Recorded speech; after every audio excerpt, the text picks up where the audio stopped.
Hi friends, आज की इस क्लास में हम बात करेंगे इक्वेशन ऑफ कॉन्टिन्यूटी की। सबसे पहले इक्वेशन ऑफ कॉन्टिन्यूटी किस तरह के फ्लूइड्स के लिए एप्लीकेबल है, तो उसके लिए याद रखना है कि इक्वेशन ऑफ कॉन्टिन्यूटी एप्लीकेबल है फॉर आइडियल फ्लूइड्स।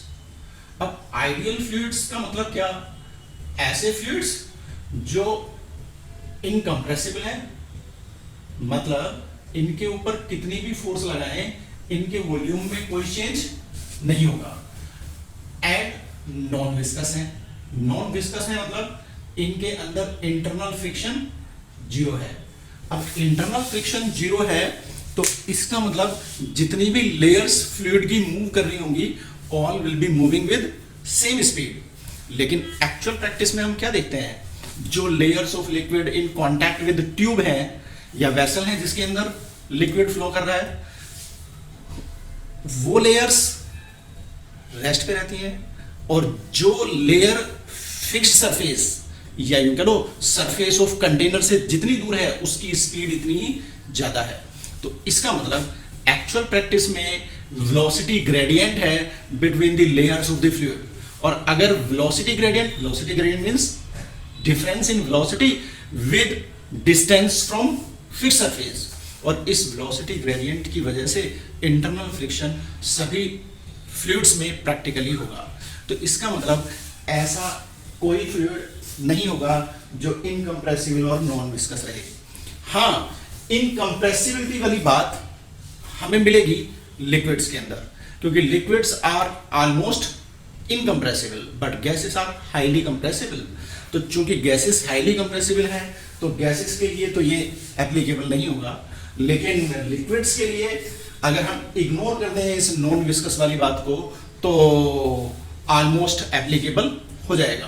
तो इसका मतलब in practice this equation of continuity we are able to see only in liquids, या फिर देख सकते हैं इन एयर। क्यों? क्योंकि the air is the only gas that can be taken openly in a container. तो इसका मतलब या तो एयर के लिए या फिर लिक्विड्स के लिए इसको अप्लाई कर सकते हैं। एयर की भी लिमिटेशन है कि एयर ना तो इनकम्प्रेसिबल है ना नॉन विस्कस है। लिक्विड्स ऑलमोस्ट इनकम्प्रेसिबल है लेकिन नॉन विस्कस वो भी नहीं है। तो फिर बात आएगी कि ये इक्वेशन ऑफ कॉन्टिन्यूटी, ये तो हमें पता चल गया एप्लीकेबल है आइडियल फ्लूइड्स के लिए। फिर ये कहती क्या है, यानी what is the implication of equation of continuity. तो उसको भी याद रखना है कि equation of continuity is nothing but an another way of stating the law of conservation of mass. Law of conservation of mass को स्टेट करने का ही एक तरीका है ये इक्वेशन ऑफ कॉन्टिन्यूटी। अब फिर बात आती है कि क्या तरीका है, तो उसको भी समझ लें कि इक्वेशन ऑफ कॉन्टिन्यूटी कहती है कि for streamlined flow of an ideal fluid through a tube the product of area of cross section of the tube and speed of fluid at that section is always constant. That is, say the area of cross section at any section is A and speed of flow at that section is V, then AB is equal to constant. It is the statement of equation of continuity. Now we can prove it. अब prove करेंगे कैसे? Using the law of conservation of mass. अगर ये हमारी tube stout enough है, it means ये इन extensible material की बनी है। दूसरे, इसकी लेंथ के अलोंग ना कोई सोर्स है ना कोई सिंक है। सोर्स का मतलब जिससे फ्लूइड प्रोड्यूस हो रहा हो, सिंक का मतलब जिसके अंदर फ्लूइड इकट्ठा हो रहा हो, ऐसा कुछ इसकी लेंथ के अलोंग नहीं है। दूसरे, ये फ्लूइड इसके अंदर कंप्लीटली फुल फ्लो कर रहा है, यानी कहीं से भी कोई पार्ट खाली इसका नहीं है। तब क्या होगा, हम लॉजिकली कह सकते हैं कि अगर हम सेक्शंस x और y की बात करें, कोई भी दो सेक्शन हो सकते हैं x और y, तो जितना मास ऑफ फ्लूइड एक सेक्शन से एंटर कर रहा होगा उतना ही मास ऑफ फ्लूइड दूसरे सेक्शन से बाहर आ रहा होगा। क्यों? क्योंकि इसके अंदर कोई एक्स्ट्रा स्पेस ही नहीं है, तो जितना इधर से एंटर करेगा उतना ही उधर से बाहर आ जाएगा। तो it means for streamline flow of an ideal fluid the mass of fluid entering per second at and x will be equal to mass of fluid coming out through and y in 1 second. अब 1 second के बजाय time आप t भी ले सकते हैं, तो 1 second के लिए निकाल के मल्टीप्लाइड बाई t कर देंगे दोनों तरफ, तो उससे कोई फर्क नहीं पड़ेगा. तो अब अगर मैं बात करूं बाई कंजर्वेशन ऑफ मास, क्या होगा by conservation of mass? Mass of fluid entering the tube per second at and x is equal to mass of liquid leaving the tube per second at and y. और अभी मैंने बताया कि इस time को आप पर सेकंड के बजाय फॉर गिवन टाइम टी की बात भी कर सकते हो, तो एनी टाइम टी भी ले सकते हो. उसमें क्या डिफरेंस आएगा अभी मैं बता देता हूँ. Mass of fluid entering the tube per second. सबसे पहले अगर मैं यहाँ चेक करूँ what will be the volume of fluid entering the tube per second at end X. अगर वॉल्यूम ऑफ फ्लूइड एंटरिंग देखूँ तो इन 1 सेकंड, मान लो speed of flow is in metre per second, तो then if fluid doesn't curve, ये भी curve हो गया, अगर ये कर्व नहीं होता है तो in 1 second it will cover a straight distance v1. अगर v1 डिस्टेंस स्ट्रेट कवर करेगा 1 सेकेंड में, तो 1 सेकेंड में कितना वॉल्यूम एंटर हुआ?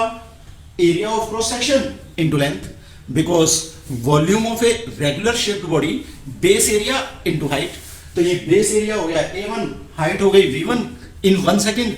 So it means volume of fluid entering the tube per second at and x हो जाएगा a1 v1. अगर ये वॉल्यूम मुझे टाइम t के लिए चाहिए होता तो t सेकेंड के लिए a1 v1 इंटू t कर देता मैं. तो अभी मैं बात कर रहा हूं केवल 1 सेकेंड की, तो ये हो गया a1 v1, ये हो गया volume, and volume into density is mass. तो ये हो गया mass of fluid entering the tube per second at end X. This must be equal to mass of fluid leaving the tube per second at end Y. तो सबसे पहले निकालेंगे how much volume of fluid will be coming out in 1 second through end Y. तो वो volume क्या हो जाएगा? a2 v2. फिर से वही सेम बात, अगर मैं मानूं कि फ्लूइड नीचे नहीं गिर रहा, ये सीधे स्ट्रेट चले, तो 1 सेकंड में कितना चलेगा? v2. तो लेंथ हो जाएगी v2 1 सेकंड में, और एरिया ऑफ क्रॉस सेक्शन होगा a2. तो वॉल्यूम इन 1 सेकंड हो जाएगा a2 इंटू v2. तो a2 v2 वॉल्यूम इन 1 सेकंड और मास इन 1 second multiply by density, because volume into density is मास. अगर मैं टाइम t की बात करता तो दोनों तरफ t से मल्टीप्लाई कर देता, कैंसिल उन्हें भी हो जाना था. This implies a1 v1 is equal to a2 v2. अब ये x और y कोई भी दो सेक्शन हो सकते हैं along the length of the tube. अगर कोई भी दो सेक्शन हो सकते हैं तो it means this statement is true for all sections of the tube. और इसका मतलब कि product of area of cross section and speed at that section is constant for all sections of the tube. It means AB is equal to constant. So in this way we can prove the equation of continuity. अब बात आती है कि what inferences can we draw from equation of continuity. मतलब in practice equation of continuity की क्या importance है, मतलब इक्वेशन ऑफ कॉन्टिन्यूटी से हमें क्या कुछ पता चलेगा. तो अगर इन्फ्रेंसेस की बात करें तो सबसे पहला इन्फ्रेंस तो आ जाएगा from expression for equation of continuity. ये क्या कहता है? Product of area of cross section and speed of flow at that section is constant. तो यहां से हमें क्या मिलेगा? v यानी speed of flow at any section is inversely proportional to the area of cross section of tube at that section. तो इसका मतलब जहां एरिया ऑफ क्रॉस सेक्शन ज्यादा होगा वहां स्पीड ऑफ फ्लो कम होगी, जहां एरिया ऑफ क्रॉस सेक्शन कम होगा वहां स्पीड ऑफ फ्लो ज्यादा होगी. जैसे अगर हम इस ट्यूब को देखें तो at end X area of cross section is more, so speed v1 should be less, while a2 area of cross section at y is less, so speed at that section यानी v2 should be more than v1। तो अब इस तरह से हम इसको practice में भी देख सकते हैं। कैसे? अगर मान लो गार्डनिंग के वक्त हम पाइप से पानी देते हैं पौधों को, तो क्या कि जहां से पानी पाइप से बाहर आ रहा है वहां हम अपना थंब पाइप के ऊपर यूज करके area of cross section of flow very कर सकते हैं, और जब देखेंगे कि एरिया ऑफ क्रॉस सेक्शन हमने कम कर दिया तो स्पीड ऑफ फ्लो बढ़ जाएगी, और एरिया ऑफ क्रॉस सेक्शन को ज्यादा कर देंगे तो स्पीड ऑफ फ्लो कम हो जाएगी। तो इसका मतलब एरिया ऑफ क्रॉस सेक्शन जब कम होगा तो स्पीड ऑफ फ्लो ज्यादा होगी, एरिया ऑफ क्रॉस सेक्शन ज्यादा होगा तो स्पीड ऑफ फ्लो कम होगी। ये हमें पता चलता है इक्वेशन ऑफ कॉन्टिन्यूटी से। अब इससे हमें एक दूसरी बात और पता चलती है, और वो दूसरी बात क्या पता चलती है कि डीप वाटर रन्स स्लो। अब डीप वाटर रन्स स्लो, इसको हम इन प्रैक्टिस कहां देख सकते हैं?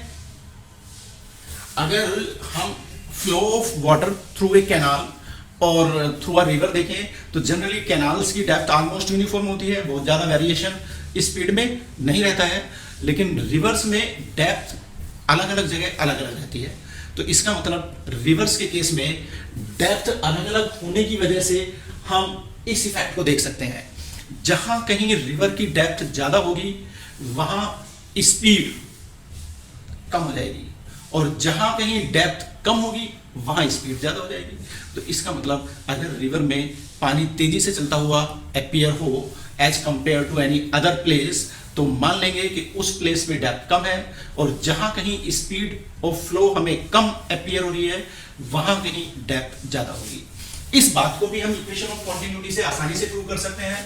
मान लो मैं एक चैनल यानी एक कैनाल या रिवर यहां बनाता हूं, और ऐसे कि इसकी डेप्थ कॉन्टिन्यूसली वेरी कर रही है, तो एक एंड पे डेप्थ d1 ले ली मैंने, दूसरे एंड पे डेप्थ d2 ले लेता हूं, और इसको 3 डायमेंशनली अगर मैं शो करूं तो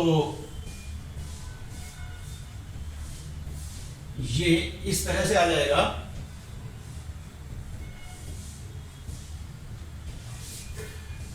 ये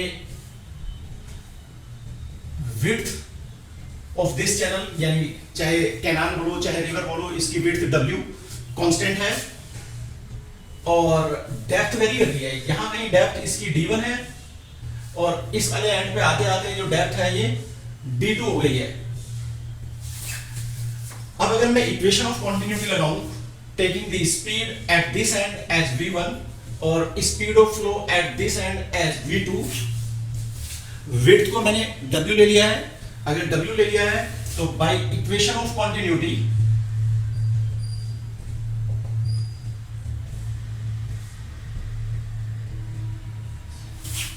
for left and area of cross section will be d1 into w and speed of flow will be v1। तो ये हो गया a1 b1 for left and, और जो राइट एंड है इसके लिए एरिया ऑफ क्रॉस सेक्शन हो गया d2 into w, और स्पीड ऑफ फ्लो हो गई v2, और ये जो फ्लूइड है वो ऐसे मूव कर रहा है फ्रॉम लेफ्ट टू राइट। तो this implies w get cancelled with w, means d1 v1 is equal to d2 v2. It means product of speed and depth is constant for every section of the channel. अगर speed और depth की product constant है तो इससे क्या पता चला? Speed is inversely proportional to depth. जहां कहीं डेप्थ ज्यादा वहां कहीं स्पीड कम, और जहां कहीं डेप्थ कम वहां स्पीड ज्यादा। It means deep water runs slow is true.